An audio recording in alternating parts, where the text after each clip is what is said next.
এমনিতে আমরা দেখছি যারা গরু কাজ করে তাদেরকে এবং টাকা মাংস দুইটাই দেয় না, সবাই দেয় না। কারণ মুরব্বীরা এই মাদ্রাসা এই শিক্ষকরা কইতাছে যে এই দেওয়া নিষেধ না? দেওয়া নিষেধ, টাকার বিনিময়ে কাজ করবো, মাংস দেওয়া যাবে না। তখন আমরা গরিবে কি করবো, কি করে খাইবো? আমরা কি গরু কোরবানি পারি? আমরা হয়তো কিনে খাওয়া লাগবো, তখন আমরা দয়া করে আমাদের মালিককে দিছে এই 1 কেজি মাংস, আর সবাই দেয় না।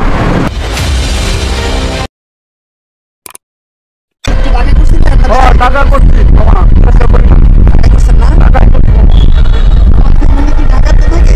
আমাদের ঢাকায় থাকে, আমি টাকা নিয়ে ঈদ করছি। আচ্ছা আচ্ছা, তাই নাকি? কতদিন থেকে ছিল মামা? আমি রিক্সা চালাই মামা প্রায় এখানে 8 বছর।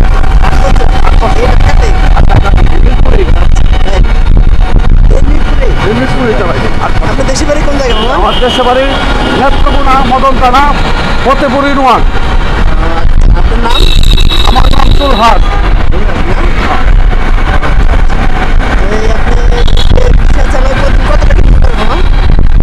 এই আমার নিজের রিক্সা চালাই মনে করেন এই 700-800-1000 টাকাও।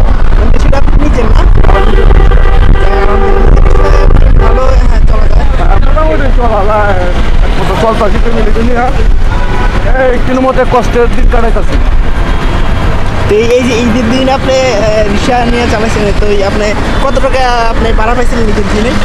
ঈদের দিন আমি গরু কাটা গেছিলাম, বুঝছেন? আচ্ছা আচ্ছা, গরু কাটা গেছিলাম একজনের এই 1,10,000 টাকার গরুটা 4 জন গেছিলাম। আমার 6,000 টাকা দিছে 4 জন দিয়ে। এই গরু কাজ করে কাইতে দেওয়ার জন্য? কাটতে দেওয়ার মধ্যে 6,000 টাকা দিছে আমরা 4 জন লোকের। আর মাংস দিছে 1 কেজি করে। তবে মাংস যে 1 কেজি দিছে এটা বলি হাদিসে নাই, তবে আপনারা দিছে সে লোক ভালো দিকে আমরা দিছে 1 কেজি মাংস করে। এমনিতে আমরা দেখছি যারা গরু কাজ করে তাদেরকে এবং টাকা মাংস দুইটাই দেয় না, সবাই দেয় না। কারণ মুরব্বীরা এই মাদ্রাসা এই শিক্ষকরা কইতাছে যে এই দেওয়া নিষেধ না? দেওয়া নিষেধ, টাকার বিনিময়ে কাজ করবো, মাংস দেওয়া যাবে না। তখন আমরা গরিবে কি করবো, কি করে খাইবো? আমরা কি গরু কোরবানি পারি? আমরা হয়তো কিনে খাওয়া লাগবো, তখন আমরা দয়া করে আমাদের মালিককে দিছে এই 1 কেজি মাংস, আর সবাই দেয় না। আর 6,000 টাকাতে কাটছি, 1,10,000 টাকা গরুটা সস্তায় কাটছি। কি করা, গরু পাই না, না পক্ষে গরুটা কাটছি। আচ্ছা আচ্ছা, তার মানে আপনার এমনি আপনি প্রতিদিন আপনি কত টাকা ইনকাম করেন? রিক্সা চালায় কত টাকা ইনকাম করেন? এই তো মনে করেন সারাদিন টুকটাক করে রুজু রুকটাক নাই, চলার কঠিন হয়ে গেছে। গান মানুষের রিক্সা কম উঠে এই 700-800 টাকা মাত্র, এর উপরে 1000 টাকা বেতন হয়। এটা আপনার সংসার চলে? সংসার কিরু মতো চলে যা, কারণ 2জন মায়া 3জন মায়া, আমার কোনো ছেলে সন্তান নাই, 3জন মায়া আছে।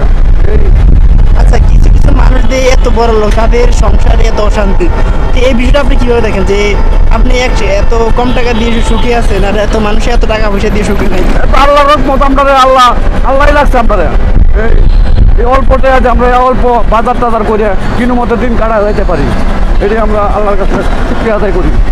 আর আমরা যারা আল্লাহ আপনাকে কম টাকার মধ্যে অনেক সুখী রাখছে, আলহামদুলিল্লাহ। দোয়া করি আপনি সবসময় ভালো থাকেন, এটাই আমরা কামনা করি।